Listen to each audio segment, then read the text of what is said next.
Hiya Nines, just wanted to say first of all that you need to make sure before you do this week's work that you completed all of the work from last week. Now last week we started our new topic, which is Germany, looking at Germany under the Kaiser, a man called Wilhelm II, and we're studying from 1890 up until 1945.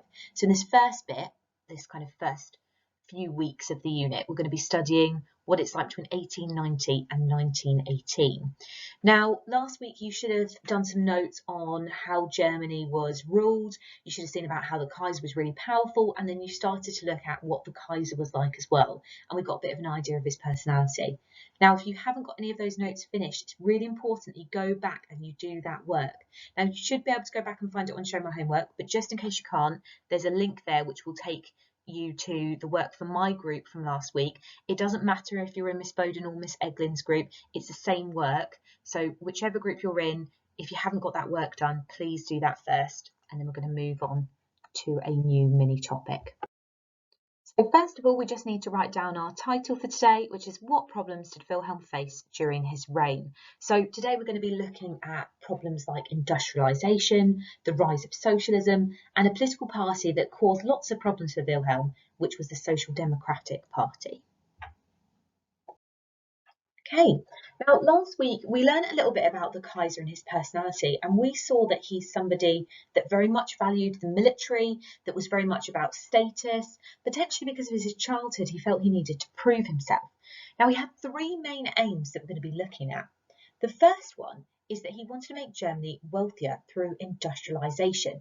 Now, that is the process of essentially making Germany more modern, having more factories, moving away from lots of farming industry and agriculture into being something that's a lot more modernised, that we'll talk through in a bit. He also wanted to expand the German Empire, make them powerful, give them the status and wealth that came with that.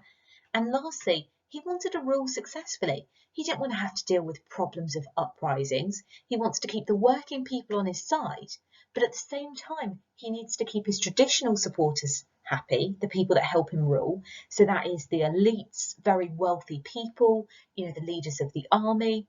So he's got quite a difficult balancing act where he wants to keep everybody in Germany happy. He wants to avoid any kind of revolution, and that's quite difficult for him, as we're going to see in this lesson.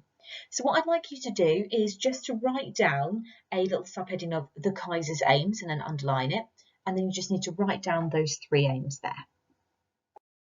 Okay, now we've already just talked about the fact that the Kaiser had these aims to try and make his rule really successful, to make him remembered as a Kaiser that had done great things for Germany. But unfortunately for him, the first aim of industrialising Germany and making it more modernised actually caused loads of problems for the Kaiser. And we can see here three problems that are actually linked to industrialisation. So the first problem we're going to be looking at today is basically the social impact of industrialisation. So we're going to see about how things got a lot worse for the German people, and this led on to problems 2 and 3. Whereas the situation was getting worse for the German people, then the political situation becomes even more unstable, with lots of left-wing groups getting support, for instance, the socialists. Now, the Kaiser is somebody that is a right-wing figure. He is somebody that believes in conservative ideas. He's somebody that believes that the power should be held in the concentrated few wealthy people. He doesn't believe in equality. He doesn't believe in helping out the people that much. He believes that people need to help themselves out. So we're going to see that although the Kaiser has good intentions with industrialising Germany, he actually causes himself a lot of problems as well. Now, today we're going to be making notes on those three problems, and we're going to be thinking about how did he try and solve them, and was he very successful? And you need to think about the way that you'd like to structure your notes. Now, you could do this as a double-page spider diagram if you have access to A3 paper. But if you don't, I think it's a good idea to just make sure that you've got your notes very clearly labelled in this lesson. So make sure nice and big you've got problem 1, the impact of industrialisation, and then you have your notes underneath it. Then problem 2, again, make sure it stands out. Could be that you write it a bit bigger, highlight it, something to make it obvious about problem 2, and then the same for problem 3 as well. Because when you come back to this, you want to be able to clearly see the three problems when you're revising. Okay, so let's start with looking at industrialisation. Now, the Industrial Revolution is something that we studied when you were in Year 8, and we looked at what the Industrial Revolution was, why it happened, and how it affected the people. And you might remember doing things like Jackson's Mill, where we did role plays about what it was like, and we looked at all the problems of health and safety and the children trapping their fingers in the terrible machines and all those kind of things. Now, just to make sure that we're all really clear by what we mean by the Industrial Revolution, I'd like you to watch this really short video that's just 3 minutes long. Now, in this video, it is talking about Britain and our Industrial Revolution because we were the first country to industrialise, but all of the principles and all the things that happen in Britain also happened when Germany industrialised as well. So this would be a great video for you to watch and just remind yourself of what we mean by the term industrialisation so that we're really clear before we begin our notes. So if you could just watch that 3-minute video, you don't actually have to write anything down unless you want to. Thank you.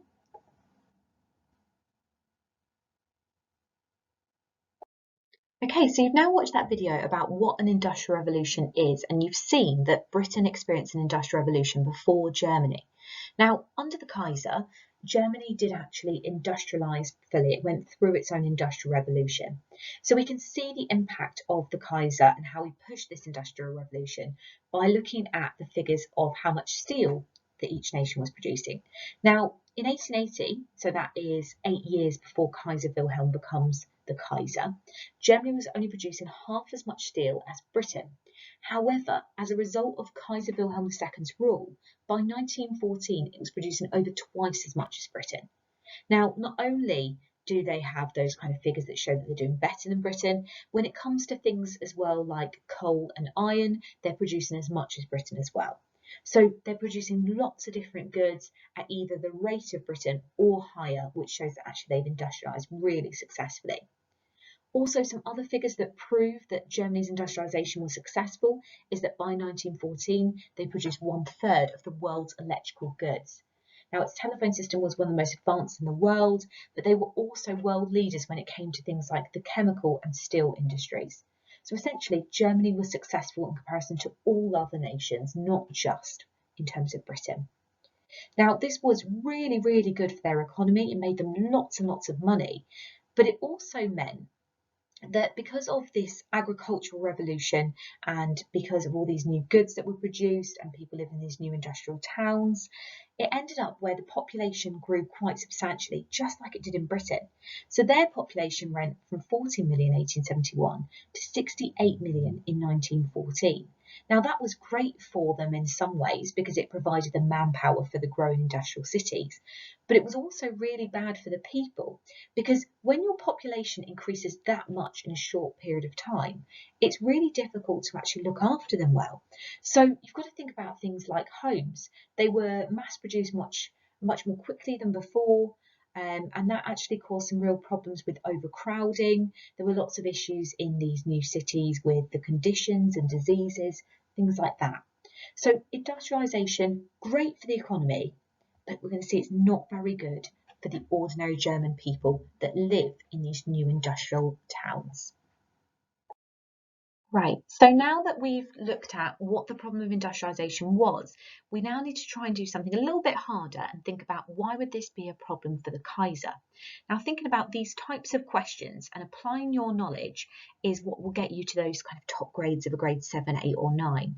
So just take a minute and pause the video in a second to try and think about why might industrialisation cause the Kaiser problems? Why would it make his rule even more difficult? So try and have a little think, jot down some ideas, and then I'll give you some ideas as well on the next slide if you're struggling. Okay, so now that we've got some notes on what industrialisation was, we have to now think about why was this a problem for the Kaiser. So put that as a little subheading underneath, just to make sure that your notes are divided well so it's easy to revise from, and let's talk through it. Now, we've already mentioned about the fact that the Industrial Revolution might have been good for Germany, but actually it was bad for the people. So bear all those conditions in mind. Think about going back to Year 8 and thinking about, working conditions in those factories. Think about the pollution, the fact that there wasn't any health and safety in the workplace, the accidents, the long hours, lots of people working 14-hour days and then going back to these miserable homes. So that increase in the amount of people working in these factories also led to increases in demands for more workers' rights. People were saying this is really unfair that I'm working in these horrendous conditions. And one of the ways that you can challenge those horrendous conditions is to join something called a trade union. Now, on your own as a worker, you're not very powerful, but if you join a trade union, you're essentially a collective of workers who are trying to make sure that everybody gets better working rights. So lots of different jobs still today have their own trade union. Now, they actually had 3.3 million members of trade unions by 1914, and those trade unions started to demand better working conditions. Now, that's really difficult for the Kaiser because one of the things that they're demanding is that they want the Reichstag, the German parliament, to be more powerful. They want the people that they vote in, their MPs, to have more of a say.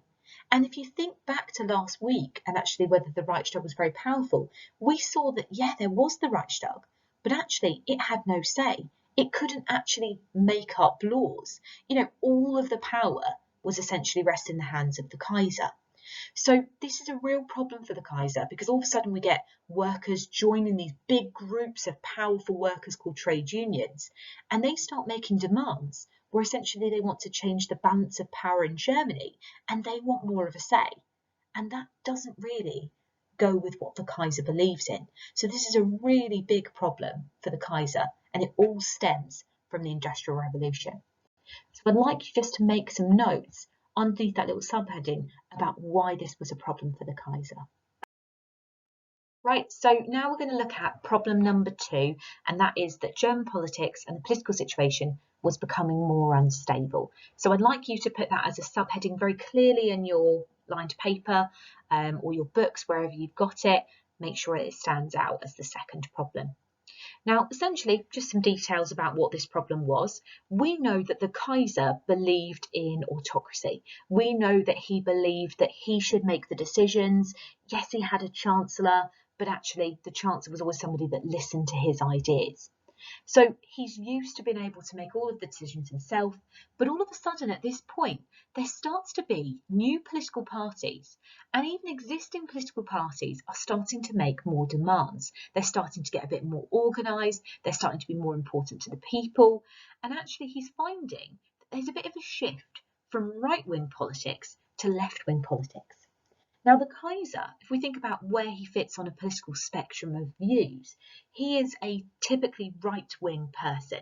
So he's very conservative in his ideas. He believes that power should be in the hands of a selective few in order to have this kind of strong government.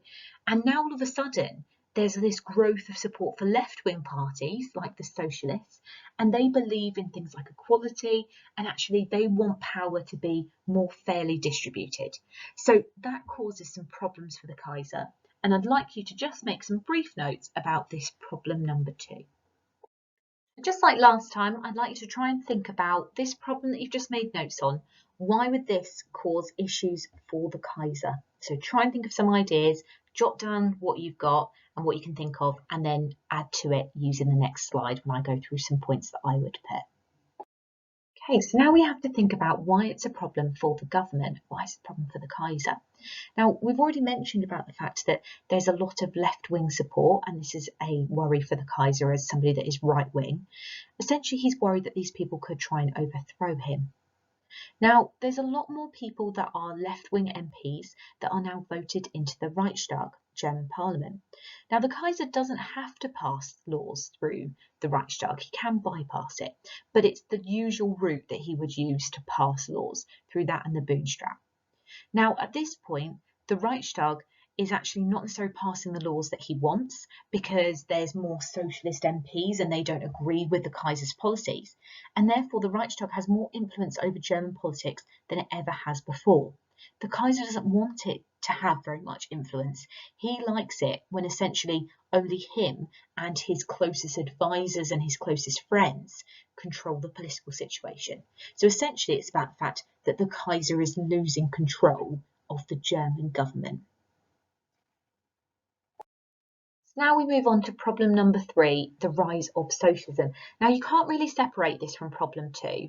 They're very much linked, but socialism is the key thing that makes the German political situation unstable.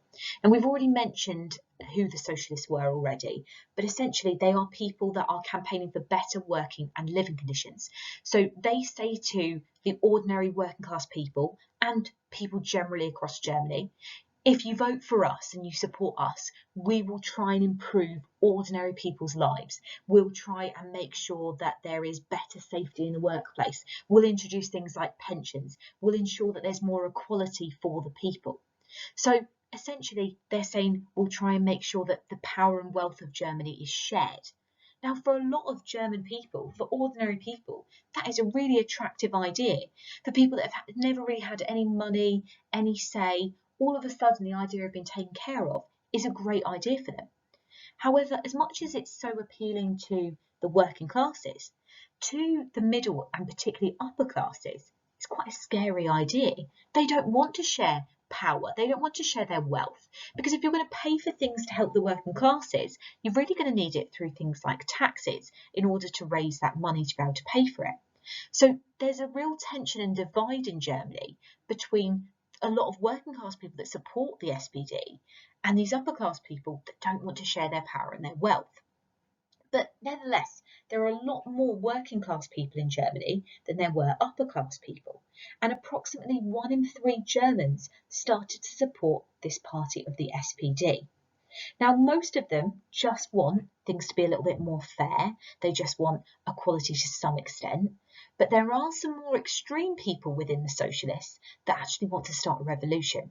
So we're going to see this could be a really big problem for the Kaiser.